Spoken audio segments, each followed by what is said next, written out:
Pak. Maju lagi Pak. Maju lagi Pak. Kenapa? Kenapa? Baju legal Pak. Kan akan kita monitor terus di lapangan. Jadi nanti nama-namanya sih udah punya sih siapa yang biasa tukang impor segala macam. Ya harapkan mereka mulai hentikan itu karena ke depan kita akan minta. Sekarang pun di lapangan kita periksa terus di lapangan. Tetap ya nggak bisa kayak dulu lagi. Jadi kita orang kan suka bingung kalau itunya mati berarti nggak ada supply-nya ada barang-barang domestik harusnya nanti. Biar industri domestik juga hidup lagi. Berarti sebagai pedagang para pakaian bekas limpahan ini sudah apa maksudnya? Ya nanti dia beli pakaian dari produsen dalam negeri lah. Kan masa kita mau legalkan yang ilegal sementara produsen dalam negeri mati, kan sama juga untungnya nanti kita. Kan mereka yang penting untung kan.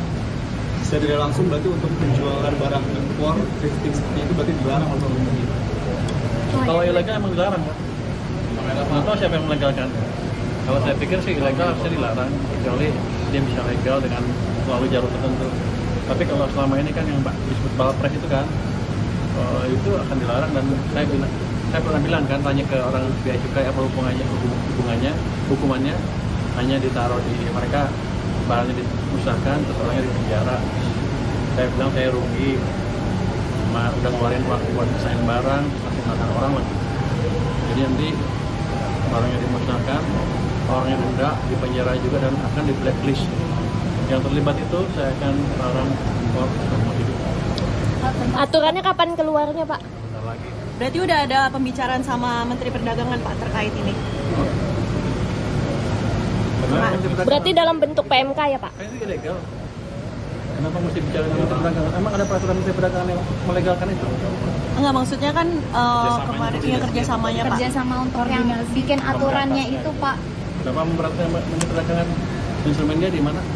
Apa langsung dari Kementerian Keuangan Pak berarti dari peraturan? Ini kan bea cukai, berarti kan yang nyaga bea cukai nanti kalau di lapangan mungkin yang baru mungkin Kementerian Perdagangan, tapi yang saya jaga yang di bea cukai yang di port-port masuk, saya fokus di alat-alat yang saya kuasain, bea cukai, pajak dan lain-lain.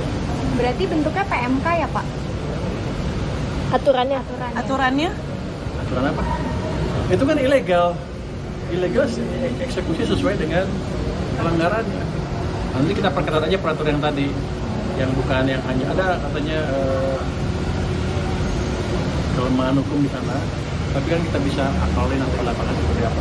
Pak, kalau mitigasinya gimana sih Pak kalau ada penolakan dari para pedagang gitu?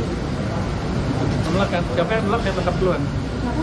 Kalau yang pelaku thrifting yang nolak-nolak itu ya saya tangkap duluan ya, berarti kan dia pelakunya, clear. Malah maju, malah untung saya.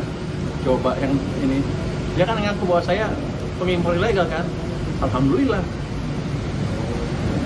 Pak, di pasar Senen kan juga banyak yang menjual pakaian bekas juga ya Pak, termasuk ini juga Pak akan gitu. Ya saya nggak akan raja ke pasarnya, saya cuma di pelabuhan aja. Nanti otomatis kalau itunya kurang, kan supply-nya kurang, dia juga kurang. Tapi nanti akan saya lihat seperti apa. Harusnya sih pelan-pelan kan supply-nya habis kan, kalau supply-nya dipikirkan pasti akan beralih ke barang-barang dalam. Saya harapkan mereka belanjanya dari produk-produk dalam negeri dan UMKM di sana.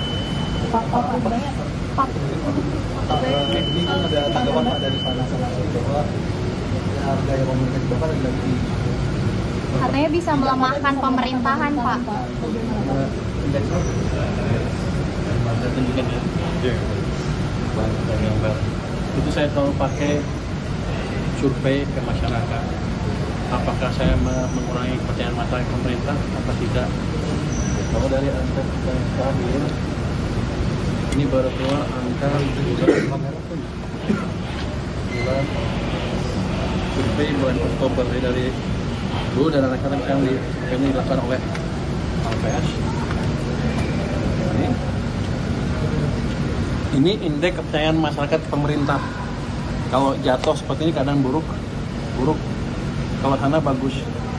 Ini kemarin waktu bulan September, Agustus September itu turun terus, Juli Agustus September turun terus ke titik terendah sini. Inilah terjadi banyaknya demo. Tapi kita lakukan kebijakan yang mungkin untuk bagian kalangan agak drastis, agak ceplos. Tapi ini berhasil membalikan sentimen masyarakat ke pemerintah. Justru ini levelnya sekarang udah level sama dengan ini. Jadi sudah stabil lagi. Jadi stabilitas pemerintahan amat baik di mata masyarakat, kecuali di mata orang itu ya. Kenapa? Karena daya belinya juga membaik. Daya beli itu yang ini kita konsumen nih turun karena ekonominya buruk. Ketika ekonomi bagus ini sama naik lagi. Ini sama ini ada korelasinya.